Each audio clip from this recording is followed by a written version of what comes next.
जम्मू कश्मीर के श्रीनगर को लेह से जोड़ने वाला राष्ट्रीय राजमार्ग 1। ये राजमार्ग मुश्को घाटी, द्रास, कारगिल, बटालिक सेक्टर से होते हुए लेह तक जाता है।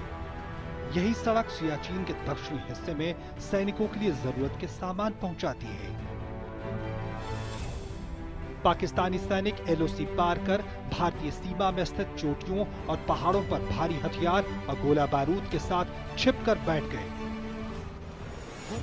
पाक सेना ने भले ही घुसपैठ 1999 में की, लेकिन इसकी रूपरेखा वो अंदर ही अंदर 1998 से ही बना रहा था। स्कार्दू में मुशर्रफ ब्रिगेड कमांडर था। उस टाइम से उसने ये प्लान किया था कि ये जो गैप है इसको हम ले सकते हैं, क्योंकि हमने सियाचिन के कब्जे में कर लिया था। मई 1999 के शुरुआती दिनों में भारतीय सेना को पाकिस्तान की इस बड़ी साजिश का पता चल चुका था। Pakistani special service group northern light infantry के करीब 5000 सैनिक घुसपैठियों के वेश में भारतीय चौकियों पर जमे हुए थे। भारत ने अपनी ही पहाड़ियों पर छुपे बैठे पाकिस्तान के सैनिकों पर भीषण पलटवार किया। भारतीय तोपों ने ऊंची पहाड़ियों पर बैठे दुश्मनों को दहला कर रख दिया। लड़ाई बहुत मुश्किल होती जा रही थी। उसी समय भारतीय थल सेना को मदद देने के लिए भारतीय वायुसेना ने ऑपरेशन सफेद सागर शुरू किया। भारतीय वायुसेना पाकिस्तान पर पलटवार करने के लिए पूरी तरह से तैयार खड़ी थी। जैसे ही वायुसेना को आदेश मिला, उसके लड़ाकू जहाजों ने पाकिस्तान के छक्के छुड़ा दिए। 18,000 फीट की ऊंचाई पर स्थित पाकिस्तानी सेना के ठिकानों पर हवाई हमले शुरू हो गए। ये वायुसेना के लिए पहला युद्ध था जो इतनी ऊंचाई पर लड़ा गया। शुरुआत में भारतीय वायुसेना ने MiG-21, MiG-23, MiG-27 को जंग के मैदान में उतारा।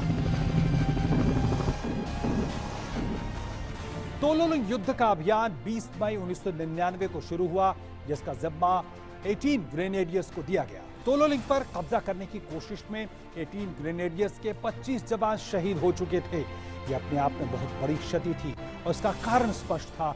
ऊपर चोटी पर बैठा दुश्मन लगातार हमले कर रहा था, एडवांटेज की पोजीशन में था। जब 2 राजपुताना राइफल्स के जवान भी जब 18 ग्रेनेडियर्स के साथ मिल गए तो इस चोटी पे उन्होंने जबरदस्त हमला किया और नुकसान होने के बावजूद यहां पे जबरदस्त जीत हासिल की, जिसने कारगिल की लड़ाई का रुख ही मोड़ कर रख दिया। टाइगर हिल पर अंतिम लड़ाई की शुरुआत 3 जुलाई 1999 की रात 8 बजे शुरू हुई। बोफोर्स पीछे से गरज कर जवानों का हौसला बढ़ा रहा था। अगले दिन सुबह 11 बजे जवान टाइगर हिल की चोटी के बिल्कुल नजदीक पहुंच गए। यहां पर पाकिस्तानियों से आमने सामने की लड़ाई शुरू हुई। अब उन्हें ऊंचाई का कोई फायदा नहीं था। रात 1:30 बजे टाइगर हिल की चोटी भारतीय सैनिकों के नियंत्रण में थी। भारतीय सेना एक के बाद एक द्रास, कारगिल और बटालिक सेक्टर की तमाम हिमालय की चोटियों पर विजय का तिरंगा लहराती रही। आखिरकार 26 जुलाई को आखिरी चोटी पर भी जीत पा ली गई।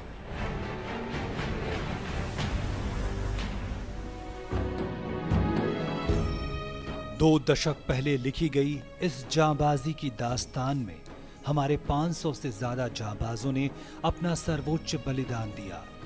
1300 जवान और ऑफिसर घायल हुए। दुश्मन को जवाब मिला और हमने भी कुछ सबक सीखे।